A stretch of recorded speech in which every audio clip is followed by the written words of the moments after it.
Hi, it's Chris Watkin here, and I'm with David Westgate, who is the CEO of Andrews, a 50-branch network based along the Thames Valley M4 corridor of going to Bristol to London. That'd be fair, wouldn't it?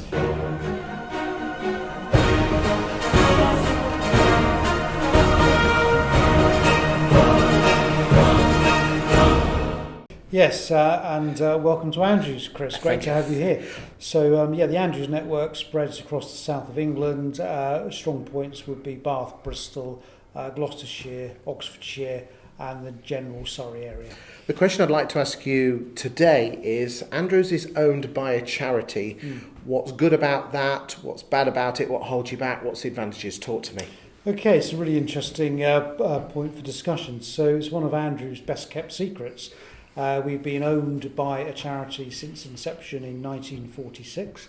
Our founder was a chap called Cecil Jackson Cole.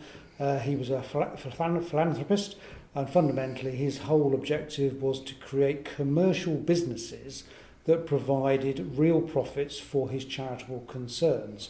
So with the money from Andrews, he helped set up Oxfam, Help the Aged, Action Aid, Anchor Housing, and a whole number of other smaller charities between the 1940s, 50s and 60s. Well, I've been on Oxfam's website, and they actually said if it wasn't for your old boss's boss, who set it all up, CDC, I think they called him. CJC, sorry. Oxfam wouldn't be here today. So absolutely. So Andrew's first office was actually in Oxford, and the person that ran that worked for both Oxfam and Andrews. So it's quite an amazing story, really. There you go. So being owned by a charity, what are your values? Are they any different to any other estate agent? Yeah, so let me just explain a little bit more about the structure around that. So today we're owned by two charitable trusts that have 100% share ownership of the business. Now that's both a good thing and a bad thing. So my objective in running the business principally is to run the business as a commercial entity, 100% commercial entity. We have to create profits, and under a dividend arrangement we have to pay 35% of our net operating profits to the charitable trusts.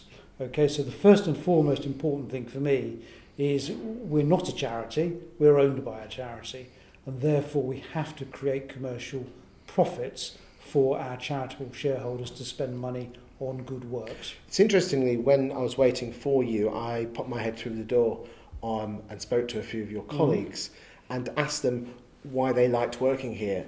And they said two things: the people and the fact that we're owned by a charity and it feels like we're doing something good. Great.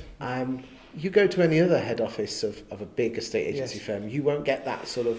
There was a lot of love in the room. Yes, I mean, it's an amazing story, and we talk about social purpose at Andrews. So everyone in Andrews knows about our heritage, about our culture. We're working on some values and some purpose at the moment, and we do passionately believe that creating the profits that we do are not just used to benefit individuals, but used for the benefit of those that need help in a social environment situation. So, I mean, in terms of the stakeholders, we've got obviously the owners of the business, and they expect a profit. Yes. How does that relate to your customers and your staff? Yeah, so the general rule of thumb that we've got is it's a third, and a third. So the company will generate profits. A third of those profits go to our charitable shareholders. A third of the profits go to staff, and a third of the profits are actually retained in the business. So one of our challenges as a business is how we tell that story to our customers.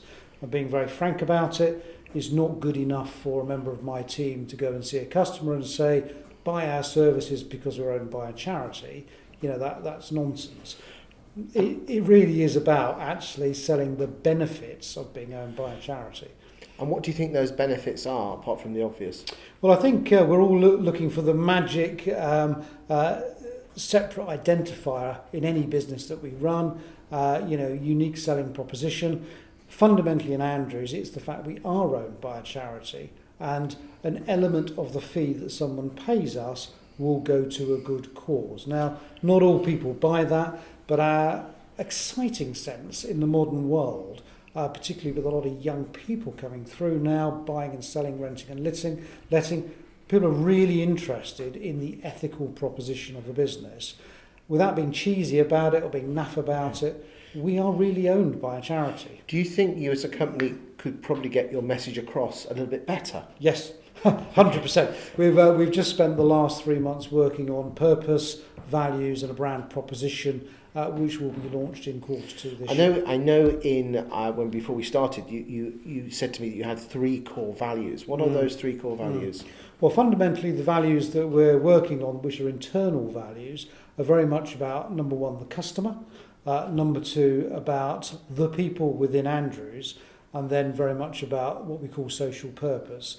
So the 3 core areas in our business, from a strategic point of view, have to focus on those 3 elements. How does it make you feel that, for all the hard work you do, that other people are benefiting, that are not so, that need the help from the charity? I mean, what sort of charities work do you do? Yeah, I mean, it's personally speaking, I've been involved with Andrews Charitable Trust as a trustee for the last 20 years.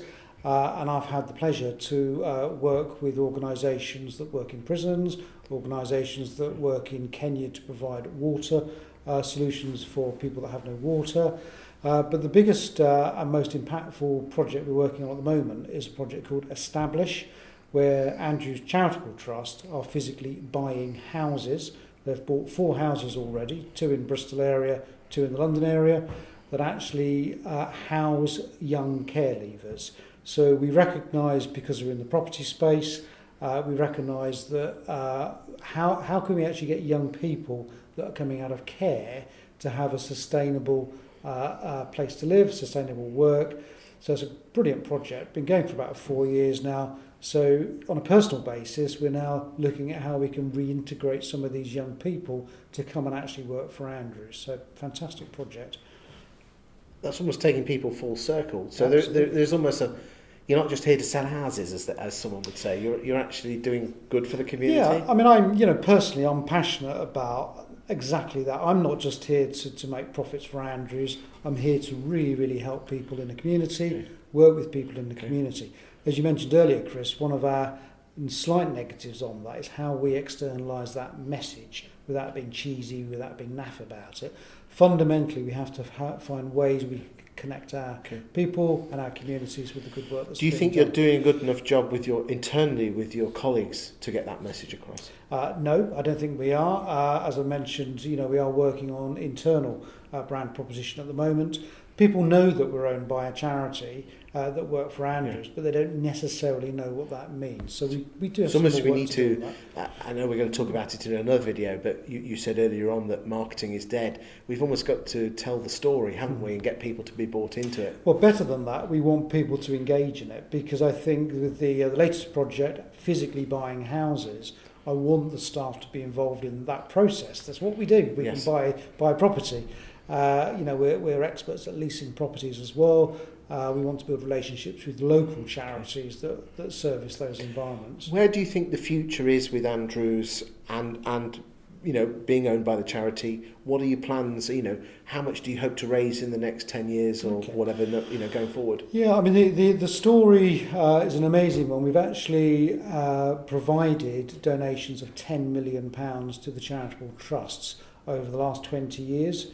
So from my point of view, my legacy as a CEO when I finally go in however many years' time is we continue that journey. Part of my core purpose and vision over the next 5 years is to actually achieve another £3 million donation to the charities.